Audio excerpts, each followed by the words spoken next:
ça tombe bien. On a un très bon nid ici. Donc vous allez venir l'enlever. Et puis on va le mettre sur l'autre cacaoyer là-bas. Chez Ambroise & Co, il n'y a pas que la voix qui est originale. Il y a aussi la méthode. Ces fourmis redoutées par la plupart des paysans pour leurs piqûres, cet agriculteur les manie avec une étonnante dextérité. Il suffit d'être assez doux, voilà, vous allez voir, ils vont me grimper dessus, voilà, sans pour autant me piquer parce que j'évolue de manière douce. Et si je brusque, alors à partir de ce moment, ils vont me prendre pour un ennemi, ils vont m'attaquer. Loin d'être leur ennemi, Ambroise a fait de ces fourmis ses meilleurs alliés. Il les installe sur tous ses cacaoyers. Elles vont ainsi se nourrir de cochenilles, ces parasites blancs qui ont infesté sa plantation.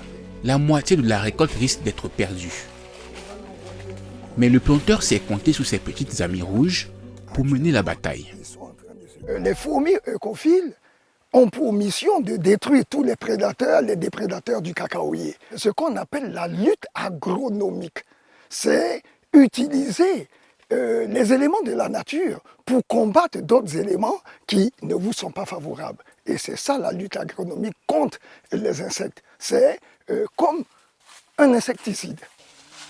Des insectes utilisés comme insecticides. C'est la méthode originale d'Ambroise & Co. Une méthode qui tranche avec celle de la plupart des paysans ivoiriens, habitués à répandre de grandes quantités de pesticides chimiques pour venir à bout des nuisibles. Ces pesticides, Ambroise les a tout simplement bannis de ses plantations. Il préfère puiser dans les secrets de la nature, mais il va plus loin. À l'heure où les pesticides chimiques sont décriés, le planteur à la voix de Crooner s'engage, avec comme cheval de bataille, la protection de la nature et des hommes qui en vivent.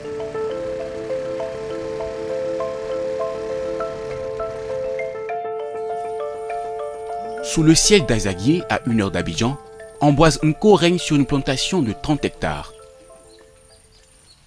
Il produit un peu de tout, du café, du cacao, du citron et d'autres cultures aussi différentes les unes que les autres.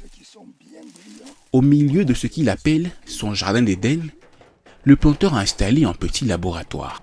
Esaïe dépose la bâche sans qu'il y ait de poussière dedans. Voilà.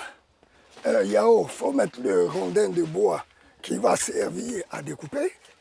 Voilà. Sous ce modeste apatam, à l'aide d'instruments rudimentaires, Ambroise & Co et sa jeune équipe fabriquent tous les pesticides nécessaires pour protéger ses plantations. Des pesticides naturels comme celui-ci, faits à base de feuilles de nîmes. Par exemple, au Brésil, les nimiers sont plantés comme répulsifs dans les plantations autour des habitations pour chasser les insectes. Les autres insecticides de synthèse vont tuer les insectes, mais les œufs restent et vont éclore. Donc on a toujours le même cycle qui recommence. Mais avec les feuilles de Nîmes, non seulement les adultes vont mourir de faim, mais leurs œufs seront également détruits. Avec ces feuilles de Nîmes concassées mélangées à de la citronnelle, Ambroise conçoit une étrange mixture. Il obtient un puissant répulsif pour combattre les insectes. Et ce n'est pas le seul. On a différents types de pesticides. On a par exemple aujourd'hui les insecticides que nous fabriquons à base de feuilles de tabac, mais également du piment. Nous faisons également des herbicides issus des produits qu'on utilise dans nos cuisines, le vinaigre blanc, l'huile de savon et autres. Donc on a tout dans la nature pour développer notre agriculture. On n'a pas besoin de recourir aux produits chimiques. Du haut de ses 60 ans, cet aventurier de la vie a découvert tous ces secrets de la nature lors de voyages à travers l'Afrique et l'Europe et à travers des ouvrages de biologie. Après la fabrication, place à l'application des pesticides dans les champs. Mais avant cela, Ambroise se livre à un petit rituel. C'est une très bonne odeur de cacao et avec le tabac, ça sent du cigare. On a l'impression d'avoir un Davidoff numéro 2 devant le nez.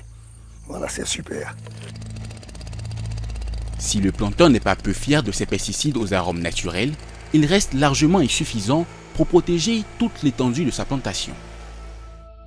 En effet, le producteur fabrique environ 50 litres de biopesticides par an. Il lui faudrait en produire 76 litres afin de couvrir ses 30 hectares de plantation. Alors Ambroise est obligé d'importer certains pesticides biologiques du Brésil ou encore de Malaisie. 26 litres en tout, achetés 650 000 francs CFA, soit 2 à 3 fois plus cher qu'un pesticide chimique. Mais hors de question pour Ambroise de lésiner sur les moyens, car ces biopesticides auraient un impact direct sur la qualité de ses cultures. Vous allez comprendre pourquoi. Voilà.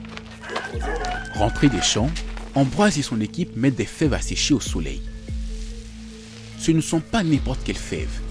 Grâce à elles, Ambroise & Co remporte le prix d'excellence du meilleur cacao mondial au Salon du chocolat de Paris en 2019. Ces biopesticides n'y seraient pas pour rien. Regardez la grosseur des grains. Et ces fèves produisent déjà du beurre, de l'huile, avant même d'être compressées. En agriculture bio, en cacaculture bio, vos fèves sont beaucoup plus grosses, elles sont plus lourdes, elles ont plus de beurre et elles sont beaucoup plus appréciées par les chocolatiers. Ce cacao d'excellence lui ouvre les portes du marché européen, un marché de niche. Notre planteur vend 80% de sa production, soit 14 tonnes de fèves de cacao par an, à un chocolatier suisse. Cette entreprise lui achète son cacao 2 millions de francs CFA la tonne, soit 2 fois plus cher qu'un cacao produit avec des pesticides chimiques. Le pesticide zéro, non seulement il réussit, mais il ne coûte finalement rien, puisque je vends la tonne de cacao minimum à 2 millions au lieu d'1 million, je ne mets pas 1 million pour acheter du pesticide. Si Ambroise mise aujourd'hui sur les pesticides biologiques, cela n'a pas toujours été le cas. En effet, il débute son activité de planteur il y a 10 ans après une vie de fonctionnaire dans différents secteurs. Comme la plupart des paysans en Côte d'Ivoire, il a recours aux pesticides chimiques pour augmenter ses rendements. Puis, il connaît un drame. L'ouvrier qui applique les pesticides sur sa plantation décède. Pour Ambroise, c'est un choc.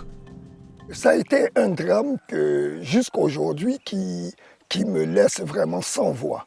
C'était le meilleur applicateur que j'ai pu connaître. Il s'appelait Dao. Et il ne faisait pas du tout attention. À chaque fois, je lui disais, j'ai des combinaisons pour toi, j'ai des masques pour toi, j'ai des lunettes de protection. Il me dit, ça tue pas africain. Il a connu une mort tragique. Aucune preuve de lien direct entre sa mort et les pesticides chimiques. Mais une chose est sûre, les agriculteurs, pour beaucoup analphabètes, sont peu éduqués à l'application de ces produits. Des produits dont certains sont considérés comme dangereux pour la santé et qu'ils manipulent sans protection. Quand je m'arrête parfois, en passant, je demande aux paysans, quelle dose tu utilises? Il ne sait pas. Quel danger tu cours en utilisant tel produit? Il ne sait pas. En fait, pour lui, il faut tuer les insectes.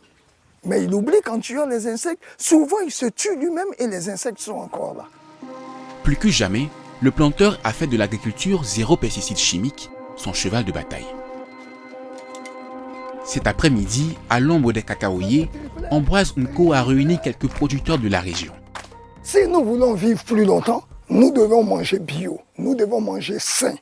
Et manger sain et bio passe par de bonnes pratiques culturelles. Mais le message du bio a souvent du mal à passer. Pour payer un bio, le moins cher, 24 000, 25 000, deux fois voire 30 000. Mais où trouver cet argent? Face aux réticences des planteurs, Ambroise a choisi de limiter les dégâts en leur apprenant à se protéger lorsqu'ils appliquent les produits chimiques. Me voici équipé comme vous devez l'être tous les jours pour vos applications. La vie humaine est d'autant plus intéressante et d'autant plus importante qu'il ne peut exister d'agriculture sans hommes. Premièrement, c'est les hommes qui font l'agriculture et en finale, c'est les hommes qui consomment les produits de l'agriculture. Donc si vous n'avez pas d'hommes, vous ne ferez pas d'agriculture, vous ne vendrez pas vos produits. Conviction chevillée au corps, l'étonnant Ambroise & Co continuera à partager son message au fil des routes sur cette terre qu'il aime tant.